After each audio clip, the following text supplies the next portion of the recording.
අන්නේ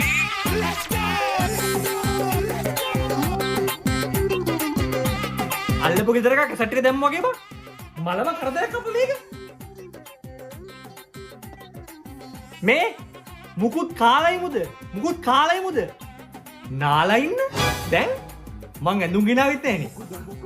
නෑ බං අවුලක් නෑ මම දවල්ට එහෙම නානවා අඩුයි දවල්ට කනවා අඩුයි ලෙඩ වෙයි ඈ හෙට මොනවද වෙන්නේ ලෙඩ මොනවද කියන්නේ ඉතින් ගෑස් තමයි ඒක නෙවෙයි මේ පාර හැලොවින් පාටි ගියේ නෑ හෙළුවෙන් පාටි මේ පාර කියන්නේ මම නම් එහෙම කවදාවත් හෙළුවෙන් පාටි ගිහලා නෑ අයියෝ යන්න එපයි